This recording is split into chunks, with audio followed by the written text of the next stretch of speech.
साहिब। बच्चों, इस मालिक की शरण में आने से, सच्ची लगन लगाने से और मर्यादा में रहने से आपको सब कुछ देगा।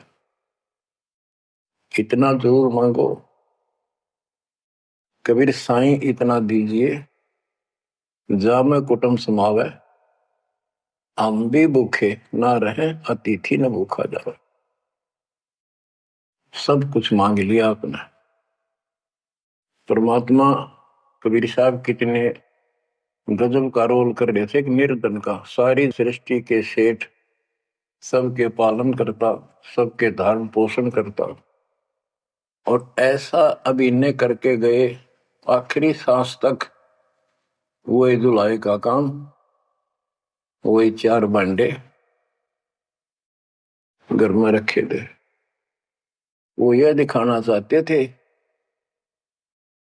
आने वाले समय में कोई ये ना सोचे कि मोक्ष तो बड़े बड़े धनवान प्राप्त करते हैं, वो बड़े बड़े धर्म करवाते हैं, साधु संतों को दक्षिणा देते हैं। कबीर साहब ने कहा है कि टोटे में भक्ति करे, सोए सही सपूत, ये मायाधारी मस्करे कितने जालिए ऊत। तो बच्चों, तरस आता है उन लोगों की दिनचर्या पर। सोकर उठते ही वही चर्चा, चाय पियो ते खाना खाओ, वही बकवादों की चर्चा अपने दैनिक काम की। और अभी जो है इस बंधन से केवल कबीर साहब छुड़वा सकते हैं। आपको भोजन भी देंगे, सुथरा रोजगार भी देंगे, आपको बेटा बेटी देंगे, कार और कोठी देंगे। ये उसके लिए संभव होगा जो समर्पित हो जाएगा, मालिक को याद करेगा। जो पति व्रता पद पर आ जाएंगे, सपने में भी किसी आन देव की मन में आवे, तब देखना खेल दत्ता के। ये ज्ञान और संगत, संगत बहुत जरूरी है। जो दृढ़ भक्त होते हैं, वो संगत केवल आश्रम में करो, किसी के घर ना जाओ, क्योंकि काल और कई विकार पैदा कर देता है, कई समस्या आती है। काल तक दाव लगा के बैठा होता है, किस तरह इनका मन मुटाव करूं, इनमें दोष पैदा कर दूं। तो फिर परमात्मा आपका पूरा साथ देगा। और संगत से, चर्चा से, एक दूसरे न देख कर भक्त भक्ति में दृढ़ होता है। जैसे बच्चा पहली बार स्कूल जाता है तो उसको पता है नहीं कैसे बैठना है, कैसे बात करनी है। वो तो अपने घर के हिसाब से वहां भी सैर सपट्टे करना चाहता है, कभी डर जाता है, कभी डर जाता है। तो दूसरे साथी बच्चे उसको बताते हैं, यहाँ बैठ जा, ना मास्टर मारेंगे। वो तो मनमाना टीचर की कुर्सी पर बैठ जाएगा, चेयर पर। फिर दूसरे बच्चे समझाते, नहीं यहाँ तो टीचर बैठेगा, यहाँ बैठा ना पिटाई हो जाएगी। फिर एकाधे को पिटते को देख लेगा, फिर डरने लग जाएगा, और फिर वो इतना सभ्य और शिष्ट हो जाएगा, पंक्ति में बैठेगा, हर सभ्यता का पालन करेगा, शिष्टाचार का पालन करेगा। इसी प्रकार सत्संग में आने से आपको सब प्रोटोकॉल का पता चलेगा, मर्यादा का पता चलेगा। एक दूसरे को देखोगे, छोटे छोटे बच्चे भी देखो आरती करते, आपकी उमंग उठेगी, आपके अंदर चाह पैदा होगा, और ज्यादा भक्ति करने की इच्छा बनेगी, सेवा की इच्छा बनेगी।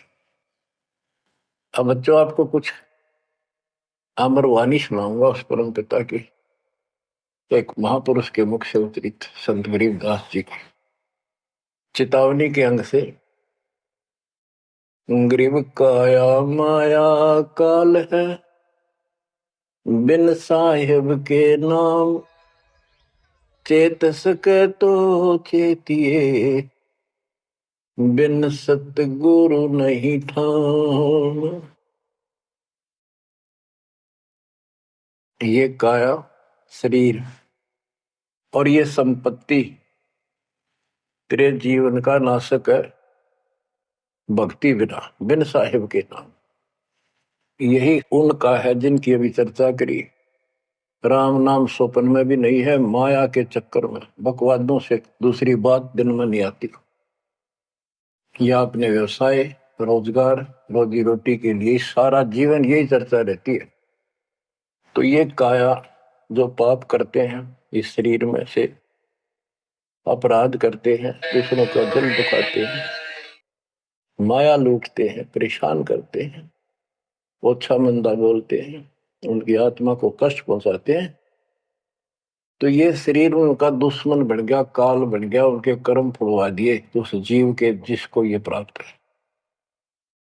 अब स्पष्ट कर दिया, गरीब काया माया काल है, बिन साहेब के नाम, और वह चेत सके तो चेतिए, सावधान हो सके तो हो जाइए, बिन सतगुरु नहीं ठाम। बिन सतगुरु के कितने ठोर ठिकाना नहीं तेरा।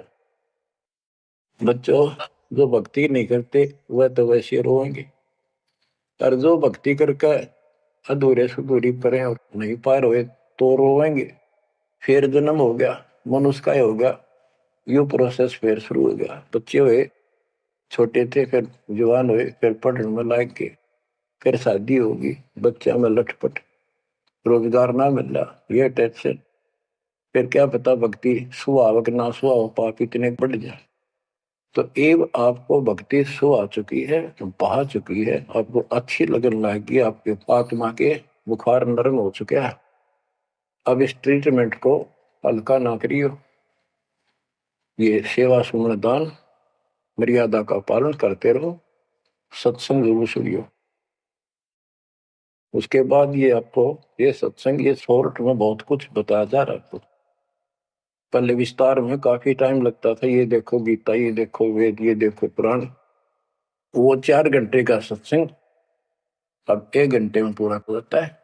वो सैचुरेटेड हो गया, कैप्सूल बन गया। ये स्टार्ट यहीं से हुआ था, दास की पुरानी कैसेट सर्वियों को भी। उस समय कोई दिखाने था ही नहीं, हमें पता ही नहीं था के प्रमाण है, कतिनों की नो बात सारी बता रखी। फिर सारे प्रमाण करके बीच में आज फिर वही की वही बातें हैं। तो बच्चों, पहचान लो उस परम पिता को और पहचान लो अपने गुरुदेव को।